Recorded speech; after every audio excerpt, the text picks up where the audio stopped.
His hand closes around the bone handle, and the weight is wrong. Too light at the tip, no balance behind the edge.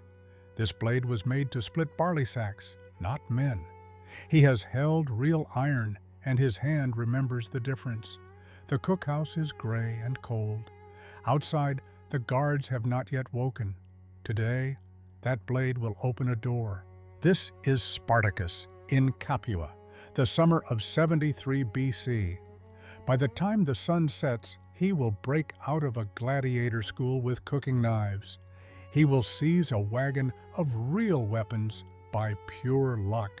He will become, for one day, a free man on a green mountain that no one yet fears. Almost everything you think you know about him comes from a movie. Today, we decode the real one. Capua sits on the plain of Campania in the south of Italy. In the summer of 73 BC, it is one of the richest cities in the Roman world. It is also the eve of a war that Rome has not yet imagined, one its historians will later call the Third Servile War. On the edge of the city stands a gladiator school, a ludus, owned by a man named Lentulus Batiatus. Inside it live roughly 200 enslaved men. They are not prisoners in the way you might picture. They are investments. They are fed, trained, and housed because each one is worth money in the arena. A man here is an asset, like a horse on a track. Among those 200, about 70 share a secret. They have agreed to break out, not to free Italy, not to end slavery, just to free themselves. If the plan works, a few dozen armed men will walk out of that school and stand against the entire Roman Republic. Look at the land around them, Capua on the plain, and southwest of it, a wooded green cone rising against the sky. You know that mountain? They do not. Its name is Vesuvius. Behind the walls of that school, in a barrack cell that smells of sweat and iron, a man lies awake before the guards. He was once a soldier, and he is counting the men he can trust. He has been awake for an hour before the others stir. The cell is small, built for sleep and nothing else. The air is thick with the smell of men, of old sweat, and the iron tang of the bars, and the racked practice weapons. He knows this smell better than he knows the faces of his own family. He has woken to it for years now, and the years have made him patient. Near him, a woman sleeps, or only pretends to. She is Thracian, as he is. The sources tell us she escaped at his side, and they tell us almost nothing more. No name survives. We do not know her face, her age, or a single word she said. We know only that she is here this morning, that she knows the plan, and that she is counted among the few he trusts. The morning meal comes as it always comes, gruel of barley and bean, thick and starchy, ladled cold into wooden bowls. The Romans call fighters like him hordearii, the barley eaters. The diet is not kindness. It is fattening, designed to build a layer of flesh over the muscle. Shallow arena wounds then bleed and impress without killing the investment underneath. He eats it slowly. He tastes the smoke of the cooking fire in every mouthful.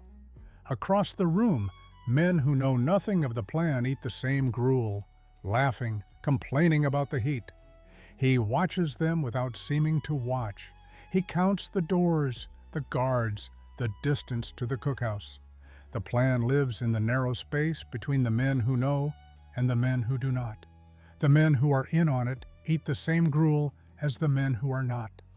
By midday, one wrong word to the wrong mouth ends them all. The day moves into its routine, and the routine is the cover. The men are marched out to the training yard under a hard summer sun. They take up wooden practice swords, heavy and blunt, and they begin the drills they have done 1,000 times. It looks like any other morning of work. Pairs circle and strike. Wood cracks against wood and against padded shields. An instructor calls the rhythm. To a guard on the wall, it is the dull machinery of the school. Men rehearse the violence that will earn their owner money in the games.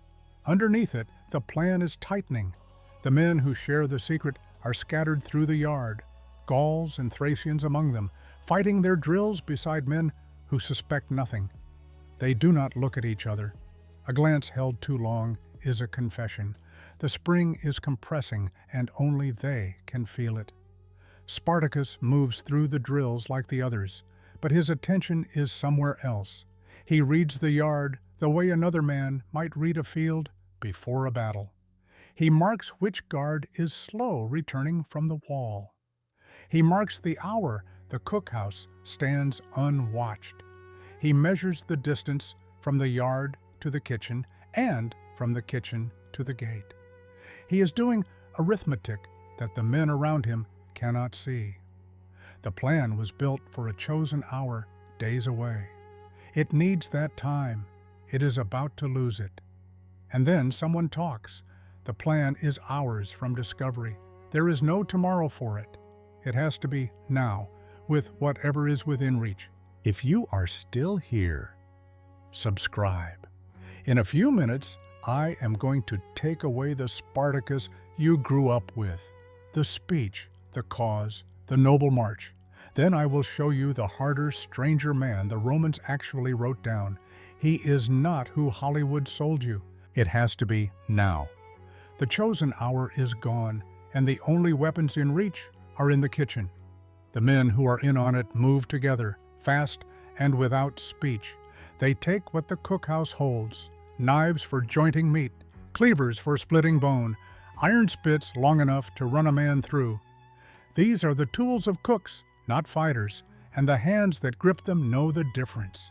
The weight is wrong. It does not matter now. The guards are not ready for this.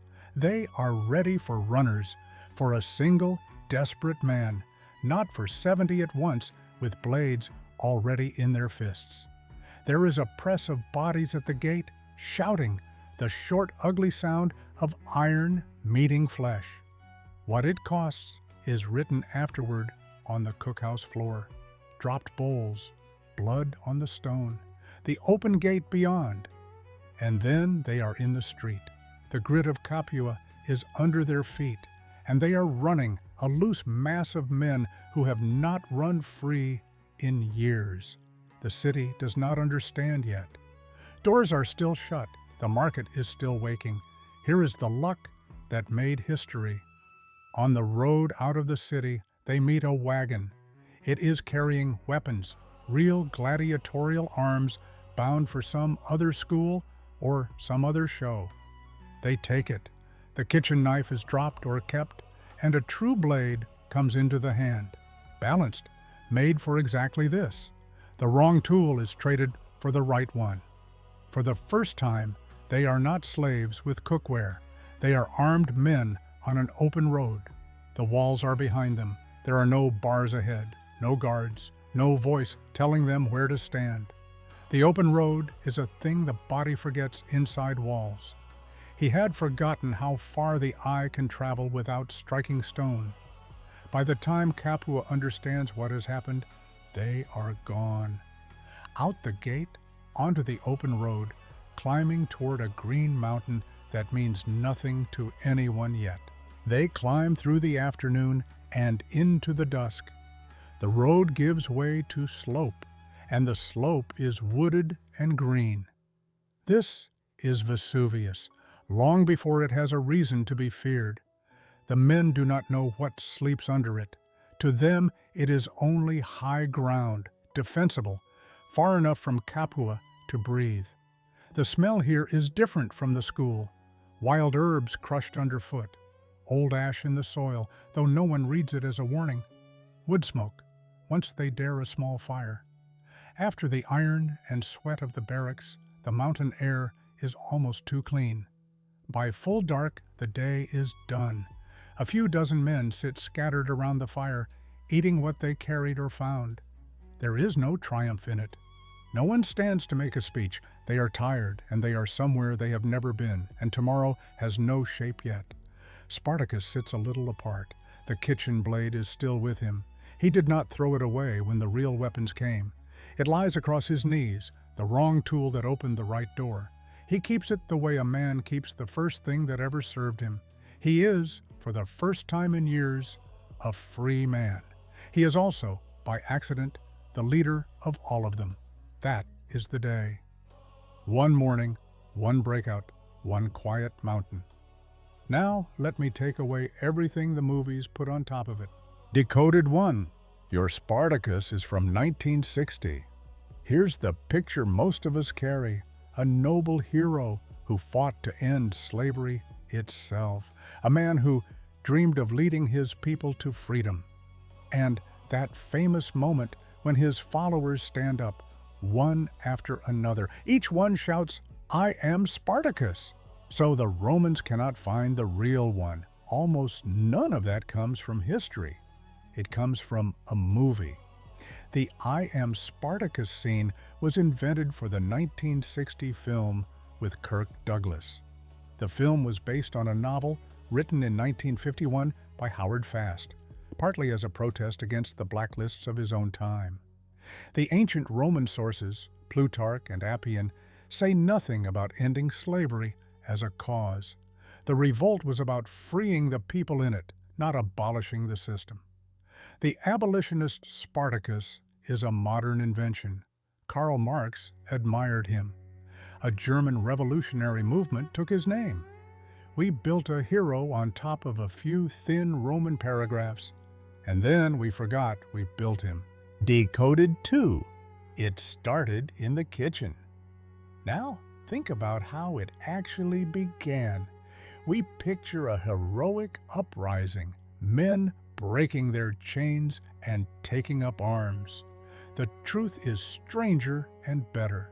According to Plutarch, the breakout started in the kitchen. The conspirators grabbed what was there: knives for cutting meat, cleavers, iron cooking spits.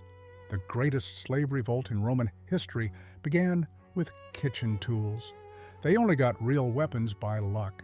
They were already in the street when they ran into a wagon of gladiatorial arms and seized it. So this was not a planned military operation, at least not at the start. It was a handful of desperate men grabbing whatever could cut and betting their lives on the next 10 minutes.